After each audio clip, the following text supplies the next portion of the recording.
जो सिंदूर मिटाने निकले थे उन्हें मिट्टी में मिलाया है।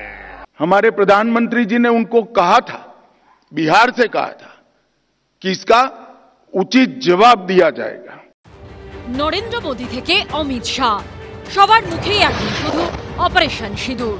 বিরোধীরা দাবি করছে পুরনো কৌশল হিসেবে ফের একবার জাতীয়তাবাদকে রাজনৈতিক হাতিয়ার হিসেবে ব্যবহার করতে শুরু করে দিয়েছে বিজেপি।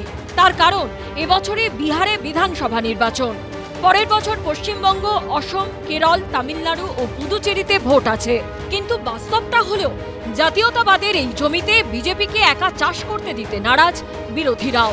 অপারেশন সিঁদুরের পর বিজেপি যখন তেরঙ্গা যাত্রা বার করেছে, তখনই ভারতীয় সেনাবাহিনীকে সম্মান জানাতে ব্লকে ব্লকে পাল্টা কর্মসূচি করেছে তৃণমূল। পেহেলগাঁও কাণ্ডে নিহতদের পরিবারের কাছে ছুটে গেছে বিজেপি তৃণমূল দু দলের নেতারাই। পাকিস্তানের গোলাবর্ষণে সীমান্ত লাগোয়া রাজৌরি, পুঞ্চের যে গ্রামগুলো ক্ষতিগ্রস্ত হয়েছিল, সেখানে পৌঁছে গেছে তৃণমূলের প্রতিনিধি দল। আমরা এসেছি গভীর মনের ব্যথা নিয়ে, দুঃখ নিয়ে, আর সেই পরিবারগুলির পাশে আমরা দাঁড়াতে এসেছি যারা অনেক কিছু হারিয়ে দিয়েছে। অপারেশন সিঁদুরের পর মোদী সরকার যে সর্বদলীয় প্রতিনিধি দল বিদেশে পাঠিয়েছে, অভিষেক বন্দ্যোপাধ্যায় তাতে অংশ নিয়েছেন। শুক্রবার যৌথ অধিবেশনের দাবি জানিয়ে মমতা বন্দ্যোপাধ্যায় সোশ্যাল মিডিয়ায় যে পোস্ট করেছেন, তাতে জলজল করছে ভারতের জাতীয় পতাকার ছবি। উরির সার্জিক্যাল স্ট্রাইকের সময় প্রশ্ন তুলেছেন, বালাকোটের তিনি প্রমাণ চেয়েছিলেন এবং পাকিস্তানের 9টি জঙ্গি ঘাঁটি ভেঙে দেওয়া এবং 11টি বায়ুসেনা ঘাঁটিতে আঘাত আনার পরেতেও তিনি একবার একটি জয় হিন্দ আর জয় ভারত ছাড়া সেনাদের অবধি প্রশংসা করেননি। আমরা মমতা বন্দ্যোপাধ্যায়ের কাছে জানতে চাই, মমতা বন্দ্যোপাধ্যায়ের কাছে প্রশ্ন করতে চাই, অপারেশন সিন্দুরকে আপনি সমর্থন করেন কিনা?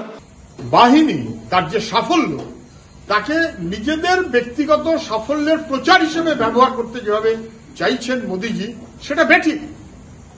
সেই সাফল্যকে আমাদের সাফল্য বলে প্রচার করার মনোভাবে এই সাংসদদের বা বিধায়কদের একটা দল পাঠিয়ে দিলেন কাশ্মীরে তৃণমূল, মমতা ব্যানার্জি। যেভাবে সেনাবাহিনীর সাফল্য না, আমাদের সাফল্য রাজনৈতিক মনোভাবে ব্যবহার করার এই প্রচেষ্টাটা, এটা মানুষ ভালোভাবে নেয় না, মানুষ সব বোঝে। কংগ্রেসও জাতীয়তাবাদকে হাতিয়ার করে নেমে পড়েছে রাস্তায়।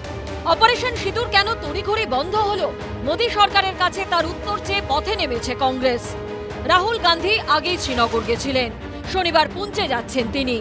এর আগে 30 এপ্রিল পেহেলগাঁওতে জঙ্গিদের গুলিতে নিহত শুভম দ্বিবেদীর বাড়িতে পৌঁছে গেছিলেন রাহুল গান্ধী। 30 মে সেই শুভম দ্বিবেদীর বাড়িতেই যেতে পারেন নরেন্দ্র মোদী। সৌমিত্র রায়, শিবাশিস মৌলিক ও উজ্জ্বল মুখোপাধ্যায়ের রিপোর্ট, এবিপি আনন্দ।